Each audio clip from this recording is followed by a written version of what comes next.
मैं हूँ घोड़ा ये है गाड़ी, मेरी रिक्शा सबसे निराली हो, ना गोरी है ना ये काली।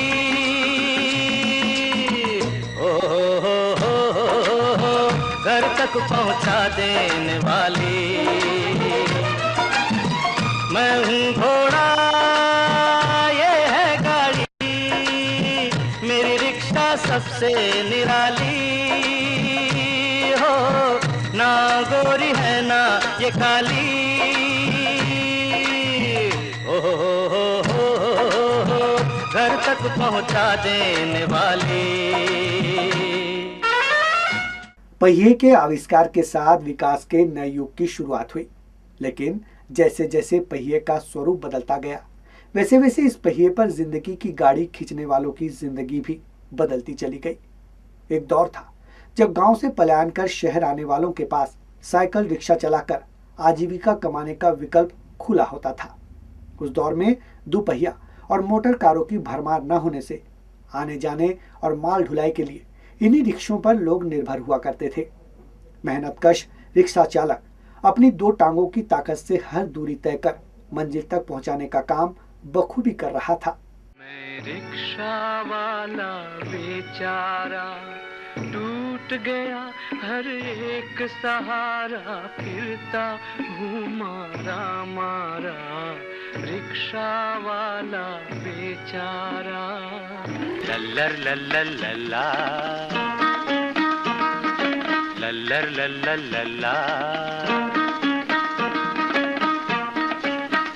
मैं हूँ रिक्शा वाला मतवाला,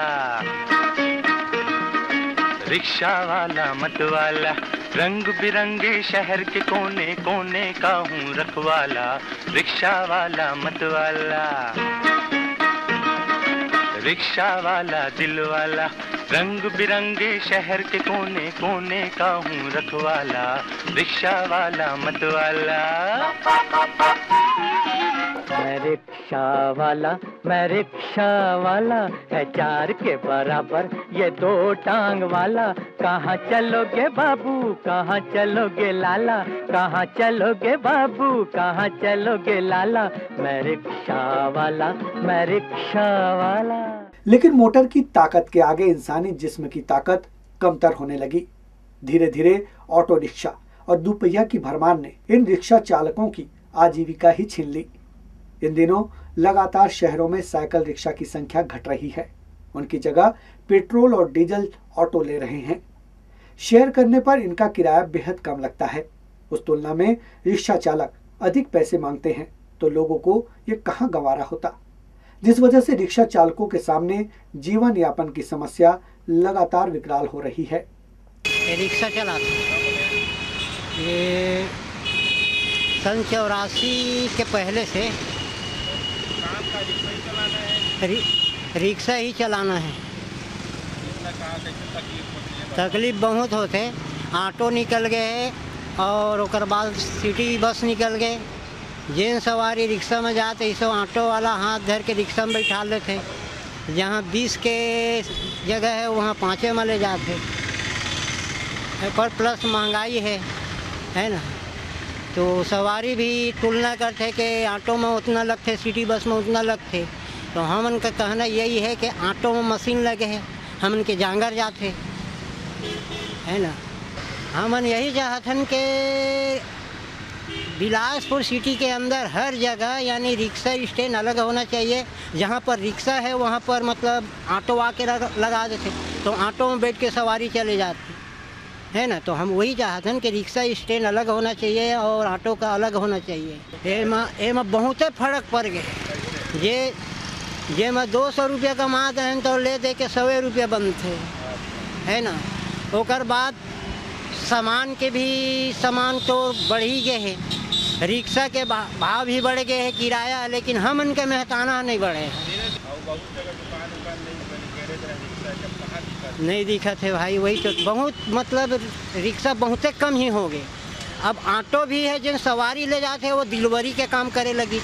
जैसे सवारी नहीं मिले तो डिलीवरी के काम करे थे, जो कि डिलीवरी वाला का हम रिक्शा भरते हैं है ना। तो कभी कभी ऐसे होते समझदार सवारी होते तो 10 रुपये ज़्यादा देते, और जो समझदार सवारी है तो नाप सना भी बोल देते। मेहताना का जैसे अभी भी रिक्शा गुजरी से है ना, तो रिक्शा वाला ड्राइवर जाना था कि मेहनत कितना होती है। मोला चलावत 20 साल हो गए भैया। हाँ 20 साल हो गए। फर्क बहुत पड़े भैया। अभी तो कागज है 50 रुपये किराया हो गए हैं रिक्शा के, और पहली 20 रुपये रही। सवारी में अभी कागज हैं कोई असर नहीं आए तो सवारी तो ओत के देवा थे भैया। हाँ अब तकलीफ यही है भैया, ऑटो वाले सवारी देखते तो रोक देते मोहल्ला के, ऑटो देखते तो खड़ा हो जाते सवारी मन, और सब कहता हाँ भाई ऑटो में भाग जाते भैया। रिक्शा वाले फालतू पड़े रही थन, और बहुत मेहनत है भैया। एमा तो कागज है खून पसीना पूरा बहाल पड़त है। गर्मी के मौसम में धूप है। वक्त के साथ न चल पाने की सजा हर युग में मिली है। इन दिनों शायद रिक्शा चालक वक्त के साथ दौड़ने में नाकाम है। हांफते रिक्शा चालकों की सूध लेने वाला भी कोई नहीं है, जिस वजह से ये पेशा खत्म होने की कगार पर है। अब तो कोई भी नए सिरे से इस पेशे में नहीं आ रहा, और जो हैं वे भी कोई दूसरा विकल्प तलाश रहे हैं। मैं 32 साल हो गए रिक्शा चलात भैया। 32 साल में एक पैसा कुछ जोड़े ना जाड़े, का बताऊँ मैं, पूरा तकलीफ हो गए भैया। हाथ पर अलग दर्द मारे हो गए। रमन सरकार पुलिस रिक्शा दोनों के कोई रिक्शा नहीं देवाई से का कर दी, इससे समझ नहीं आई भैया। अब ऑटो वाले खोल दे है तो ऑटो वाले 10 रुपये में लेकर 10 रुपये में कहाँ तक ले बैठा रही रिक्शा वाले है। जो हम बताओ घर जाते नहीं भैया, सवारी है रिक्शा ढूंढे पर भैया। आज ऐसे माहौल हो गया भैया कि रिक्शा वाले को सवारी पाँव पड़त है। अब 10 रुपये में लेके जाते भैया, 10 रुपये में गांधी चौक कहाँ लेके जाऊँ भैया। ये इंजन थोड़े भैया जांगरे है। ओला का 10 रुपये में पोसा देते, 8 जन 10 जन बैठ के लेके ओला। आज भी सच यह है कि रिक्शा का कोई विकल्प नहीं है। सामान ढोना हो या घर तक किसी को पहुंचना हो तो रिक्शा ही एकमात्र इस जरूरत को पूरा करता है। रिक्शा प्रदूषण भी नहीं फैलाता, ना ही बेशकीमती ईंधन ही फूकता है। आज भी कई विकसित देशों में रिक्शा शान से चल रहा है, मगर भारत जैसे गरीब देश में इसका अस्तित्व तेजी से सिमट रहा है। यह सिर्फ एक सवारी वाहन भर नहीं है, इसने कई गरीब मेहनत कशों को फांका कसी से बचाया है। लेकिन आज इसका खुद दम फूला जा रहा है। हालात ऐसे ही रहे तो आने वाले दिनों में साइकिल रिक्शा इतिहास में दर्ज होकर रह जाएगा। रिक्शा चालक पहले भी दुखी थे और इसके खत्म होने पर भी भविष्य को लेकर खौफजदा हैं। मैं हूँ घोड़ा, ये है गाड़ी, मेरी रिक्शा सबसे निराली। हो ना गोरी है ना ये काली, हो घर तक पहुँचा देने वाली। मैं हूँ घोड़ा, ये है गाड़ी, मेरी रिक्शा सबसे निराली। हो ना गोरी है ना ये काली, हो घर तक पहुँचा देने वाली। कैमरामैन सतीश बाटवे और राहुल श्रीवास्तव के साथ प्रवीण भट्टाचार्य, सिटी न्यूज़ बिलासपुर।